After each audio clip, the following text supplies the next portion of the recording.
everybody. Welcome to our first Motivation Monday Power Hour on EQU. This is a live broadcast where we feature our superstar graduates of Choice Center over the last 27 years, and we invite them to showcase their areas of expertise to the graduate community. And our experts deliver a 20-minute TED-style talk followed by Q&A to fill up the hour.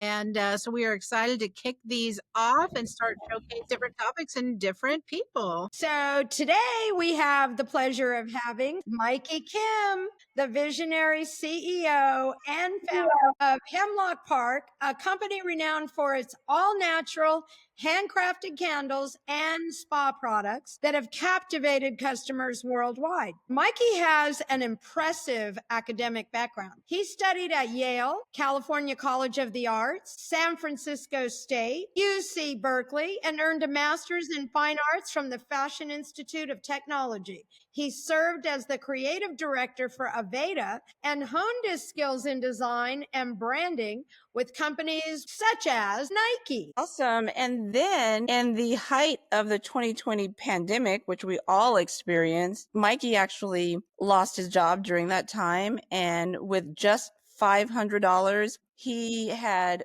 plenty of time while he was confined in his apartment as we were on our lockdown to really come up with his vision. And out of that birthed Hemlock Park. So he went from $500 starting this business, really being creative and setting his intention, to selling over 250,000 candles a year, and is the number one privately owned natural hand poured candle company.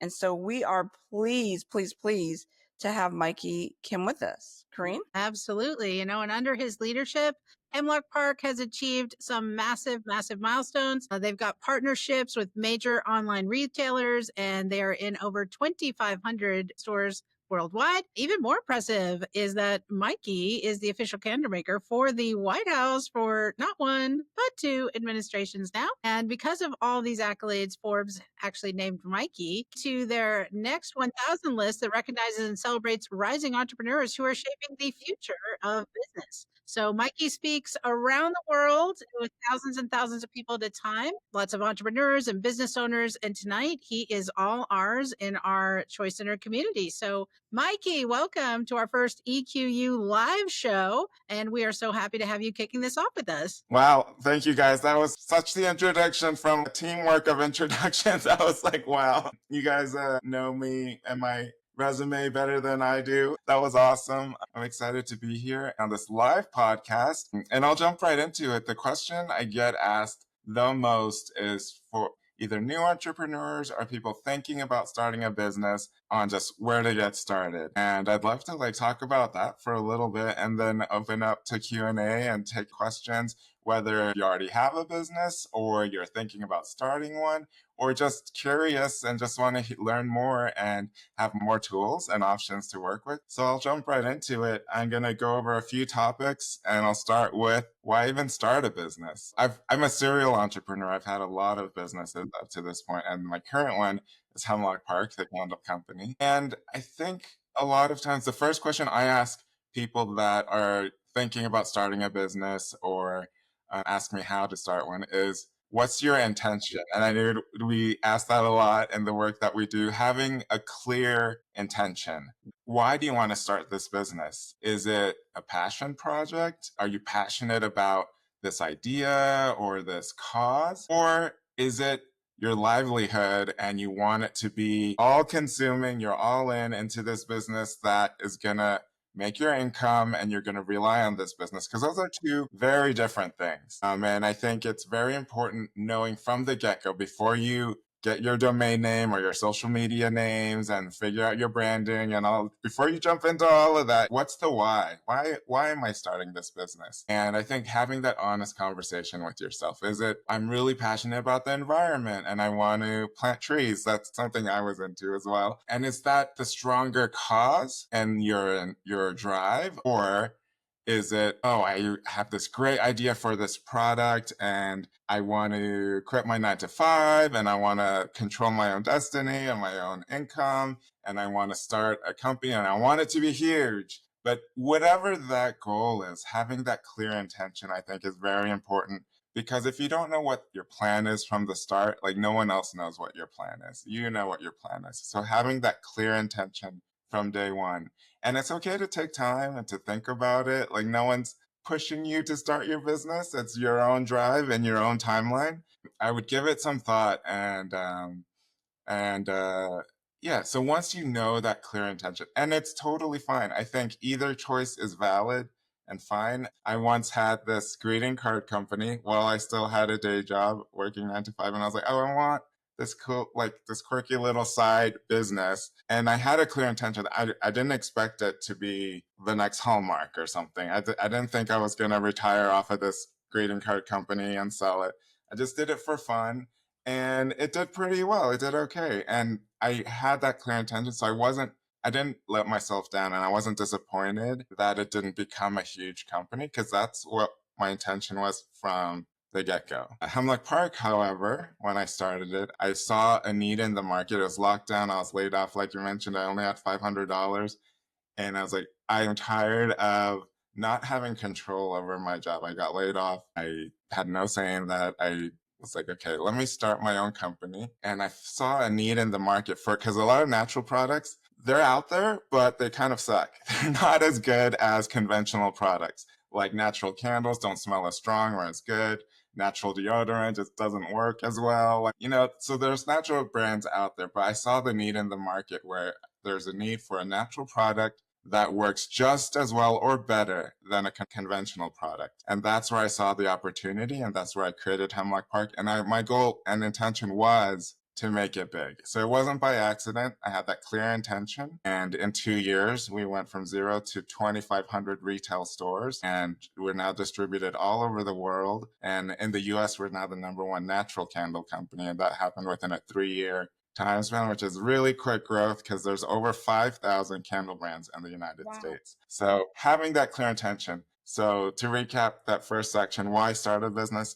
Just knowing what your intention is and being clear with that, knowing what your goals are, and then going from there. If it is a passion project, then acknowledging that and being like, you know what, I'm passionate about this. It's a great cause and what I'm going to move forward with. Or I want to start a business that's going to be my livelihood, that's going to be my income, and I'm going to put every waking moment into it. That's my intention. So whatever it is, to move forward with that. So my next section is, this is not the most popular opinion when I share it, but it's my own personal opinion that I think not everyone is meant to be an entrepreneur. And I think that's okay. And I think having that honest conversation with yourself. So some of the questions I ask anyone that comes to me saying like, I want to start my own business and everything, I was like, okay, are you willing to work like 10 to 12 hours a day, every day for a year and not make any money because you believe in your idea so strongly that it's gonna work? And you're willing to make that sacrifice and that risk because it might not work. Are you willing to take that chance? And a lot of times people think about that and they're like, I'm going to have to think about this because I don't know if I'm willing to do that. And I think as an entrepreneur, that's what it takes and what you need to be willing to sacrifice. It might not take a year, but to be willing to put in whatever it takes, put in the hard work. And I like to talk about this because a lot of people on social media and YouTube videos, they're like, it's so easy, get rich quick. And like, I had this idea and in a month I made 6 figures. I don't think it's realistic. I think maybe that does happen every now and again, but most of the time, real work equals real results. And I believe in the saying, if it's too good to be true, it probably is. And I want to dispel also this idea of, I'm going to find this product, throw it on Amazon. It's going to just run itself and I just set it and forget it. And all this cash will flow in. And that may have been true in the early days of Amazon, but those days are over. And now it's super competitive. There are hundreds of thousands of sellers on Amazon and Walmart and Target Plus. You can't just set it and forget it. If you do those marketplaces, you have to market it, tweak it. You're competing against thousands of other sellers and it takes real work. So I just want to dispel that because there's a lot of ideas and posts out there that are just like, take this course or buy this program and we'll find you the perfect product. And for like $5,000, you'll set it and forget it and make like 6 figures overnight. again, with it, if it's too good to be true, it probably is. So now that you're committed to starting a business, now what? And it's kind of thinking about what makes your product or service special. So they call this in the startup world your USP, your unique sales proposition. So a lot of times people get offended if I'm like, what makes your product special? But a lot of times I feel like you're offended because you don't know why it's special. And that's a tough thing to say, but think about what does make it special. If it's something that you could buy off of Alibaba or one of those sites that sells like mass wholesale things, and there's nothing unique about it, that's going to be really challenging to start your business. It's possible you could do it all through marketing with the same product. It's possible. But usually there needs to be something special and unique, or it solves a problem. Your product or service solves a problem that's out there. If you think about it, it is common sense. Like there needs to be something special about that product or service for it to work. Otherwise, why do we need it? Why do we need another company that does this? I have two more things, but you guys want to ask me a question? So, Mikey, what do you feel is really unique about your product? That's a good question. So there's a lot of things. So one is like what I mentioned. As a natural candle, ours is really highly scented. We use the highest fragrance load for a natural candle. It's 10%.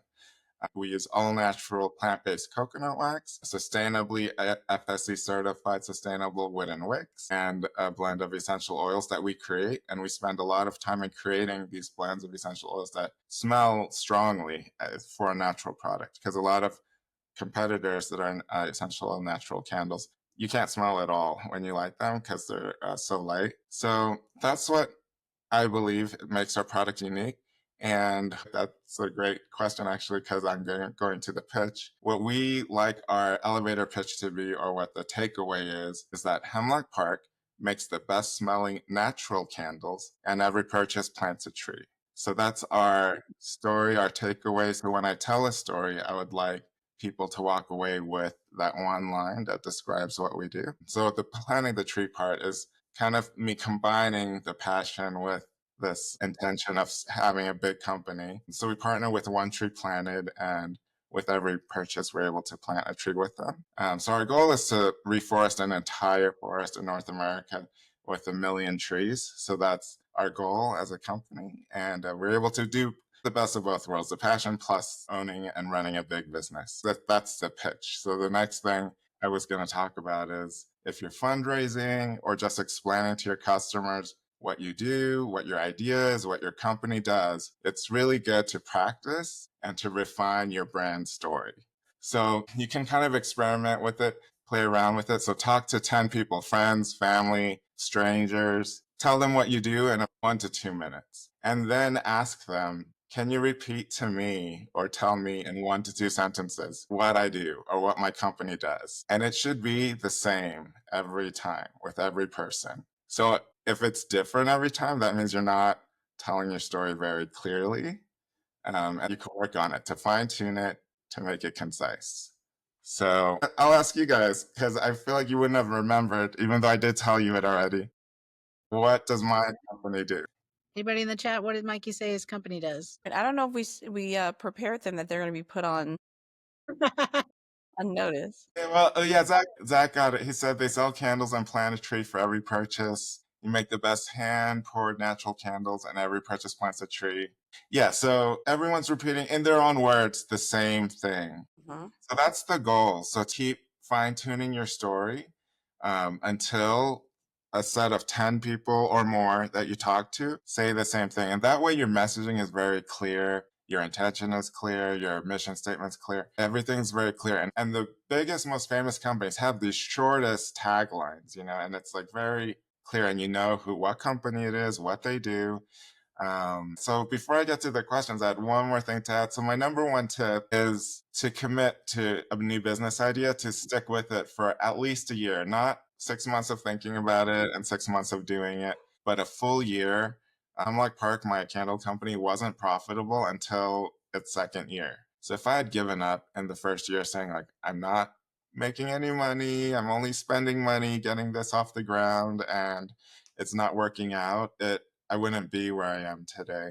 We wouldn't be in 2,500 stores. We wouldn't be the #1 natural candle brand if I'd given up. And most startups fail in the first year, not because it wasn't a good idea, but because the founder gave up on the idea. So my advice is to stick it out for at least a year. And number two is something my parents used to always tell me, and I used to really resist it. And when your parents tell you something, you're like, nah, I know better. But now I realize there is some wisdom in some of their advice, and it is to listen to the advice of those that have done it before. And I did it the hard way when I was a younger entrepreneur. I was like, I know better. I'm going to do it my way. And I learned the hard way, as they say, because I didn't listen. And by all of you guys being in this podcast today, you're already doing that. You're listening to people that have done it before. And I would say that's so invaluable. And you'll save so much, literally hundreds of thousands of dollars in mistakes that other people have already made. Listen to the mistakes they've made and skip that part. You're like, I now have that knowledge without spending a single dime of my own money.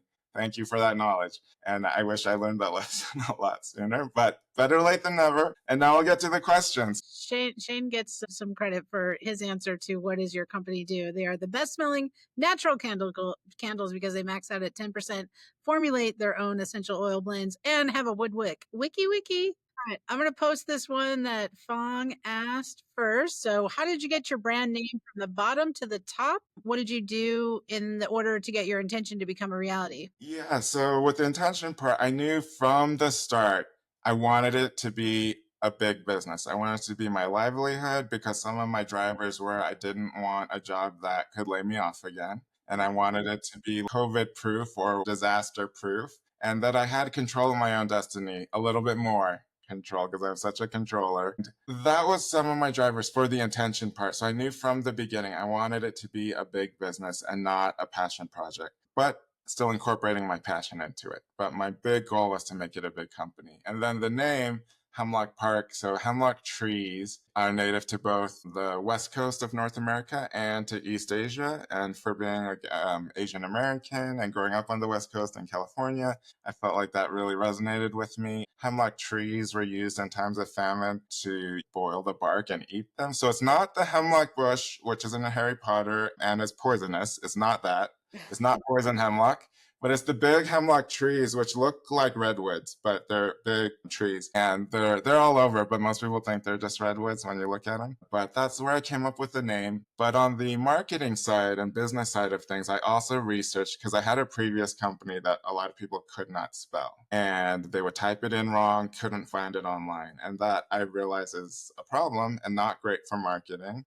So this time around, I was like, hemlock is pretty easy to spell, but let me make sure. I Googled it and researched it, and I found that it's the top 10 most used street name in America. So it's out there, people have seen it, and it's spellable when you sound it out. And all the domains and socials were available. So I kind of thought of these things before I landed on the name. I'm like, is the domain available? Is the social media name handle available? Is it spellable? I did have some downsides. Some people were like, why would you name a natural candle brand after a poisonous bush? So I was a little hesitant, but in the end, I ran with it. I liked it a lot. So that's how I came up with the name and with the story and how I personally resonated with it. I thought made sense as the founder of the company. And that's how it got started. Nice. We got Rebecca that has a question. What are some of the roadblocks you experienced early in your entrepreneurial journey and how did you overcome them? Yeah, so I think this one, a lot of early entrepreneurs will experience is where you get the money to start it. So I had the $500 pretty much when I was laid off. That's what I had in my bank. And I used that to grow the business. It's hard to get any kind of financing or funding when it's that new. So oftentimes they call it friends and family rounds when you're fundraising, like friends and family will invest in your company. But eventually I grew the business enough just reinvesting. So I reinvested everything I made and grew it and grew it and grew it. And eventually I pitched it. And then I kind of skipped this part when I was going to talk about, but an option to fundraising is pitching it to venture capitalists, lenders, even old banks. You'll create a pitch deck. And that same elevator pitch or one line or the brand story is basically what you're telling these people. I actually won the South by Southwest pitch competition. That was very challenging, and I used to not be a natural speaker, and I used to not like doing things like that, but I was so driven and so set on this company making it that I was like, I'm signing up for these things and I'm winning them and I'm doing them. And even if I don't win, it gets the name out there and I get this experience. I'll do whatever it takes. But with the funding and getting it started, there's lots of options out there. And now there's even other startups that specifically are designed to fund small startup brands and even websites. Like if you create your business on Shopify, once you prove your sales on there for a few months, they'll say, like, we've seen your track record. We don't need to see your personal credit. We've seen your sales history. That's all we need to see. And we'll offer you like $5,000 at like 8% interest rate, which is much cheaper than credit cards or even bank business lines of credit. And they don't check your personal credit. So there's opportunities like that are out there to get started. Yeah, it is tough. I'm not going to say it's easy. There's also grants out there, federal grants, government grants, even state grants and local grants, which I feel like a lot of people do not tap into. With AI and ChatGPT, you could have it do a lot of the research for you and say, like, tell me the top grants in Reno, Nevada for my natural candle business. And it'll tell you all these grants you can apply for. And if you're starting out and you have a lot of time on your hands, it doesn't hurt to try to apply for grants either. So I've got funding from all kinds of things, winning pitch competitions, from venture capitalists, from traditional banks. If you're a consumer product brand like mine, there's also options like factoring, where a bank will buy your invoice when you get a big order from a store and you're like, how am I going to buy all the materials to make this order? It's called factoring. They'll buy the invoice from you on the promise that this retailer will eventually pay you for the order, and they'll front you the money so you can make this stuff. So there's lots of options out there, but getting too into the details, but it's possible. If you have the intention to make it work, there are limitless options out there for financing, fundraising, and getting the money. Yeah, I think that's probably the biggest obstacle for a lot of people. If they, get the why and they get the product, and then the financing becomes tough. When you were getting in front of venture capitalists, how do people find who to go pitch to? What's the best way to search for who might be a match for your kind of business? Yeah, so my last company had a lot of venture capitalist investors. One is to not get discouraged. I think they say for every 20 or 30 venture capitalists you pitch to, you'll get one to be interested. Also, when you're raising a round, getting the first is the hardest, the lead investor. But once you get that lead investor, the rest kind of flow in because they usually work together or they've worked with them before. But getting that first one's tough. But again, the pitch is critical. It's everything. So having your pitch clear, your story clear, what you do. And what I've found is venture capitalists want to see your projections, your numbers, like what the big picture is, because their number one goal is to make money by giving you money. So just keep that in mind. You're kind of giving away a share of your company for cash, which sounds great, but in the end, they also have a say in what your company does. So think about if that's worth it and how much control you want of your company. But that is an option. And some ideas, like if you're going to be the next Uber, you need to do venture capital. You want to raise millions or even billions of dollars, and friends and family round won't work unless you're the prince of Saudi Arabia or something like that. So there is a time and place. There are situations where VC fundraising makes sense, and incubators could make sense, where Y Combinator, YC, or Techstars. I was a Techstars company twice and a Techstars mentor, and there's lots of incubators that will give you a chunk of cash for a small equity percentage, and they'll really help you fine tune your pitch and your story, and they'll set up your VC meetings for you, and they'll really train you to be the perfect pitcher for your business. So there's lots of opportunities and options out there. I would use Google and ChatGPT to do the research for you and give it a shot. I was very lucky at my last brand. We had a very high ratio of investment. So for every 10 meetings, we got an investor. So we were oversubscribed. Some of our investors included Gary Vaynerchuk, NBC Universal, Penguin Random House. So we got really big and famous venture capitalists. But as soon as you get one lead investor, it gets a lot easier from there. I'm getting too into the details with VC funding, but no, I think everybody's enjoying that. Another question. This one's from Zach. What do you do when you are faced with super challenging situations that make you want to throw in the towel? Good question. yeah, I love that question. I felt that way today. The tariffs are affecting every business, whether you support them or not. And it's also surprising because we're a U.S. handmade product and brand, and it's affecting us because some of our raw materials are imported, even ones we didn't realize. Like our wax is made in California, and we're like, why are you increasing our prices by 40%? And they're like, where do you think coconuts come from? They're not grown in the US. We import the coconut oil from Thailand and Vietnam, and that coconut oil is being taxed like 50-60% right now. And that's why your wax is 40% more, and we buy a lot of wax. So dealing with things like that, like even though we're established now, and I have thoughts, intrusive thoughts, I don't know, that just pop into my mind that are like, is it worth it? Do I want to keep going? How am I going to get through this? And there's a few things that keep me going. As one, like the team that I've created, also the mission from day one, like why am I starting this company? And knowing that I'm genuinely, to my truth, I'm doing a good thing by creating this company, by creating this product that's better than the commercially available products out there, and by planting all these trees. I feel like there's good results from it, and it's worth this tough time that we're going through. I started out in a tough time during COVID, going through a tough time now. Lisa and I earlier today were just talking about how we're dealing with our businesses and how we're getting through it. And we're a lot of times it's interesting, even though it is a business and we do need to make tough business decisions to keep the business going. A lot of times it comes down to like how much compassion and care we have for like our teams and to keep that going. Once you grow your business to a certain size, it's like not just about you. It's about more than just you. So those are some of the reasons that keep me going.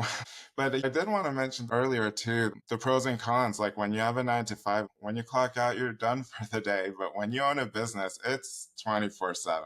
It's always on your mind. If something goes wrong, you need to deal with it, and you can't just shut it off when it's 5 o'clock. So those are some of the pros and cons. But also, if you feel like I don't want to work today, you could choose not to work today. Excellent, excellent. So let's see. From Shane, let's post that one. You've achieved wild success with the very original ideas. How do you stay ahead of cheaper copycats? Yeah, that's a great question. So in candles, it's super competitive. Like I was mentioning, there's over 5,000 candle brands just in the US. Internationally, there's tens of thousands of brands, and like US marketplaces and different websites you could buy our product. And even in retail stores, we're competing against imported products like at Target and Walmart. A same size candle of ours is $5 and ours is 30.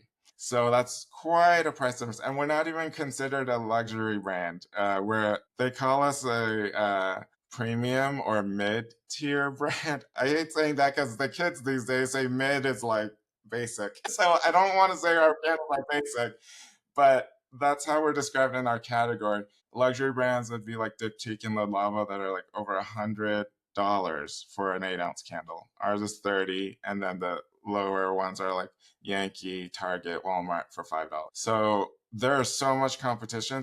I forget what the diagram is called. It's a marketing model where you need to figure out where your brand lies, if it's price that people are buying it for, or the quality, or there's all these things. But they call it in marketing like a race to the bottom. Like if you are a price brand, there's no way you can win. If you're a US manufacturer, you can't be the cheapest product. So I just from the get-go knew I wasn't going to compete on price. So I'm not going to be the cheapest. I also decided I didn't want to be the most expensive because that comes with its own challenges. That is a marketing play where you need to invest tons of money in marketing to build your brand to be the luxury brand. But it's figuring that out. So for me, it's being the number one natural choice. So for our customer, when they're looking for the best natural candle versus the cheapest or the most luxurious or the most trending. It's our customers looking for natural. So that's where we focus, and that's where our space is. And it's figuring out the space in the market, your niche, but figuring that out, where you sit and how you can make space be loud in that space that you're in. Nice. Speaking of, you mentioned marketing. Rebecca was asking, did you do all your own marketing? And if so, were there certain materials that work better than others? We do a lot of our own marketing, but we now use a marketing agency as well. I've had a lot of bad experience with agencies in the past. I've wasted tons of money. And something I've learned is you can't just throw it at them saying, do all our marketing and hands off, because it doesn't work. It's still a team effort where they need your branding, your messaging, your colors, your pricing, your current promotions. They need to know what's going on. If you're just like, here's like X amount of money every month, make me money, they're not going to do a good job, most likely. And I learned that the hard way because I was just like, I don't have time for it. Here's some money, you do it. And none of them worked. But the current marketing agency I'm working with now, I met through another brand that's very successful that I'm friends with. And this goes with the advice: network, meet with other entrepreneurs, and ask them what's working. Like what I'm doing now, I love sharing my experiences because I always get it back tenfold. When I started my brand, two very experienced entrepreneurs really helped me get a head start. They gave me all their advice openly, said, any questions, ask me. And I felt so grateful. And I'm like, why are you helping me? And when they got started, other experienced entrepreneurs helped them. So now we're in this little club where we're doing panels together and stuff. And I'm always telling them, like, they helped me get started. So it's awesome to just openly give advice like that. We do our own social media. We have an in-house media director who does our photos and videos. And this is because we've grown our company to this size. So that's also something to think about is, do I want employees? How big do I want to grow my company? Do I want it to just use agencies so that I don't have a set employee team and I could work from Bali or wherever I'm traveling that month and this company still operates? Like, those are some things to think about, because once you hire a team, you have that team and that's there. So those are some things to think about too. And with the gig economy and remote work, it's possible to create your entire company with employees that you've never personally met in person. And more than half of our team is remote. Probably almost half yet have not met in person. And they do amazing work. And it's great for a company because you hire these experienced professionals that are really good at what they do, and they charge you an affordable rate because you're only paying them for like 1 day a week to work on your project or your company. And they have all these other brands they work for. So they're able to make a great living, and you're able to get this expertise and experience at a price that you could pay for. It's a lot less than having an in-house person that's probably less experienced. Nice. Cease wants to know, what was your end goal with starting the business? Yeah, that's a really good question too. I have this philosophy personally that nothing's forever. When you do start something, you should have that goal of what is that goal. Mine is with Hemlock is to plant 1 million trees, but also personally to retire early. And I feel like the point of life is to be happy, to enjoy life, and to not work yourself to death. My parents are both entrepreneurs. They were successful entrepreneurs. They retired and then got bored, went back into entrepreneurship, then retired again. But their advice was, the point of life isn't to be an entrepreneur till you're dead. It's to be an entrepreneur to retire before you would have if you worked a 9 to 5. That's their advice. And I appreciate that because I could see the results. They're at a point now where they can't really enjoy their retirement. They just like sitting at home. They used to be adventurous and love traveling, but now they're just like, we're so tired now. Like, go enjoy your life. Like, don't do what we did. So I appreciate that. And with that advice, my end goal is to live a great life personally, but with the business to do great things and not just be a business that's there to just make money. Very nice. Fong wants to know, what tips do you have for pitching ideas to investors? Okay, yeah, I love this. This is really a me advice. A lot of other founders will not say this. I say make it really fun. The VCs are sitting there listening to pitches all day, every day. And I would bring beers to my pitch meetings. They would say that some would say it's inappropriate, but most loved it. Even if they didn't drink beer, they'd say, no one does this. That's really inappropriate. But it goes with your branding too, because I had like a fun brand too. And I went in with this mindset of it's already a no with most VCs. Let's get them to know me personally. Let's get them to bring down some of their walls a little bit and to have one-on-one conversations that are like real personal conversations. And some of them actually really liked me, but not what I did and not my business. But it still paid off because they're like, you know what?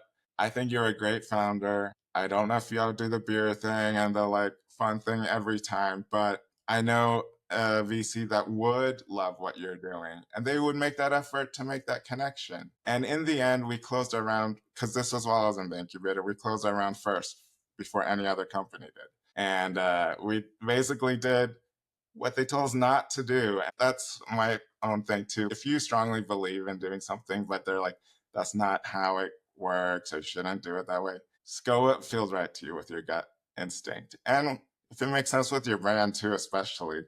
But stick with your guns, because if you always listen to what everyone else tells you to do, who are you at the end of the day? Mikey, I think that's really important because you're selling you. I know when I first got your candles, I wasn't a big candle person, but it was just exciting to be able to support you because of how you show up and you're, hearing your passion. And like you said, the reason I wasn't a big candle person because they don't smell very good for very long. You like start burning them. And hearing your story, you opened my eyes to that. And it was like, oh, this is a different experience. But it really started out with who you're being. So I think that's pretty valuable for all of us as those of you looking to start businesses, is that you get to have your own confidence and how you show up makes a big difference. Yeah, thank you for that. Honestly, I wasn't such a candle person at first either, for those same reasons. And that's why I was like, I think I could make a better candle. One of the things you talked about on the podcast, if you haven't seen the podcast, everybody, it's EQU out there on all the different platforms. But you said when you first started in the pandemic, you did, I don't know, 5 or 6 products. And the one that was taking off was candles. And so you started to put all the money back into that. And you said that's something that not a lot of people would do. Can you talk about that a little bit? Yeah, totally. This, with a lot of other entrepreneurs, there's like two kind of schools of thought. My camp is I love trying new ideas, trying lots of different things, and I feel like there's nothing wrong with that. So my first product was beard oil. It sold well, but no repeat purchases. A single bottle lasts for years. You only use 1 or 2 drops, and you put in your beard, and it softens your hair. But no repeat purchases. And I was like, what's going on? I'm not gonna make a big company if no one's buying this again. And I made soaps, which I still make today, but I made a lot of different products. My angle was just it's natural and plant-based, but the candles took off, and then I spent all my energy into making them as best as they could be, making them smell as great as they can be. And the repeat purchases are like crazy.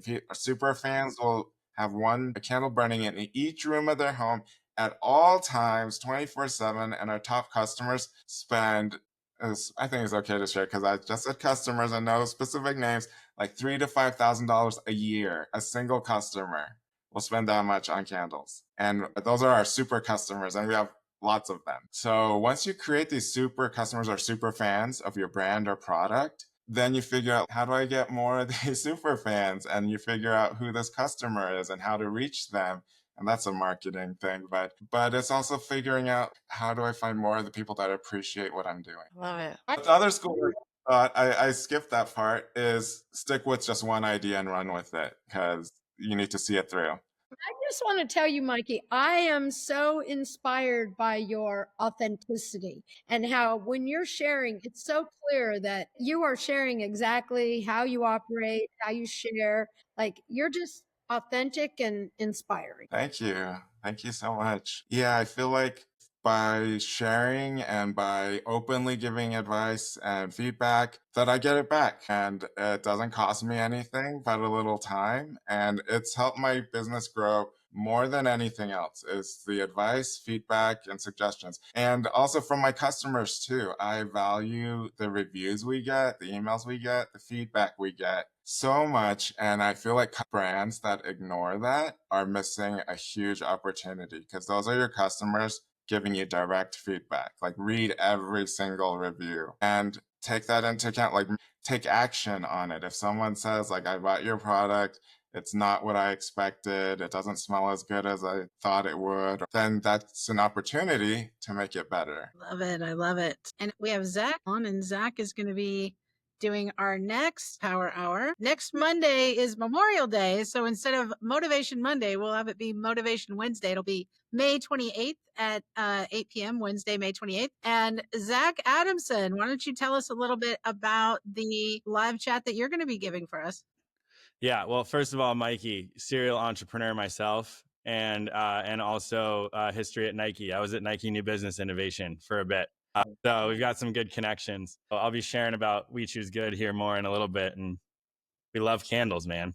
Yeah. So, well, first of all, thanks for having me, and I absolutely love being able to show up for the Choice community. And it's so cool to be able to see all the people that are coming out of the program, going on to do great things, and definitely feel honored to be a part of that. So what, a little bit of background on me, I've been an experienced designer for my entire career, and I worked with former Disney Imagineers, Universal execs, thought leaders in the space. Joe Pine, who wrote the book, The Experience Economy, has been a mentor of mine for my entire career. And so throughout my career, I have developed best practices for designing experiences for businesses. And in that process, the first place that we always start is by creating an intentional theme and manifesto. I have a 6I process. The first I, nothing else makes sense without it, is intentional. And in that space, you create a theme and a manifesto for the business. And that becomes the directive, the filter by which you make decisions in the business. And the simple question that you ask is, does it make the theme and manifesto true? If so, we should continue and we should pursue that opportunity. If it does not, then get rid of it and don't think about it anymore and move on. And I'm a new father. And so, I've been having some realizations about life and what's important and all that kind of stuff. And I started to say, well, what is the most important experience that you can design? And it's your whole life. And so I asked myself the question. I've been creating themes and manifestos for my businesses and for all of my clients' businesses for the last 15 years. Why have I not created a theme and manifesto for my life if the most important experience that we're designing is our own? And so I did. I wrote a theme and manifesto for my family, and it was a really inspiring and an amazing process that has changed the way that I look at the world, and has changed the way that my family interacts with one another and our contribution to the world. Mikey, I love all the give back stuff that you're doing, and mine is very much passionate direction for myself and my family. And so I'll be sharing next week a little bit more about that process, how to come up with a theme and a manifesto for you personally, your family, or anyone else that you want that's important in your community and in your life, and how that can spin into businesses or spin into different ways to contribute yourself and your life into the world. That's what we got. That's what we got to look forward to next week. That is awesome. Excited. Thank you, Zach, for that. Thank you, Mikey, for spending your time with us before you go on to Portugal. And we're going to be continuing these, and we'll give you guys a little preview. Something we're going to be rolling out very soon is our ChoiceCenter EQU community. And this is where you're going to be able to go back and see the live replays of all the different live feeds that we do. You can access like all of our podcasts. You can go watch Mikey's and click all the links down here.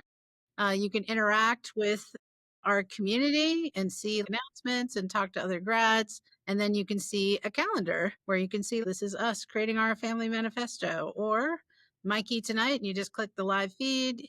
You could add things to your calendar. On Sundays, we're going to do some brunch and learns where we talk about different EQU topics. You can get a stretch on Saturdays. So a lot is coming. And then, of course, you can see when Breakthrough kicks off and things like that. So we got a lot of cool stuff coming your way. And that's where these are going to be living in the future. So more to come. But thank you, too, for kicking us off with our live shows and Anybody want to put any gratitude to Mikey in the chat or share your biggest takeaway from tonight as we wrap it up? But yeah, my whole power group has just been telling me. So it's been awesome. Yeah, thank you guys for having me. I loved sharing, as I was mentioning. You always get a ton back in return by openly sharing. So thank you for giving me that opportunity. And yeah, I can't wait for Zach's next Wednesday. Yeah. It's awesome what We you're love doing, you, man. Zach. Yeah, it's Love awesome you, what you're doing, Mikey. man. Big snaps. Really cool. Yes. Thanks. Thank Yeah. you, Mikey. Amazing. Thank you, Zach. Glad you're here tonight. No doubt. I wore Yes. my fun shirt for you guys. You did. I love that. Well, thank you, gentlemen. That finishes our power hour. So thank you, everybody. Thank We'll you. see you on Wednesday the 20th with that. Good Thanks, night. everyone. Thank you. Good night.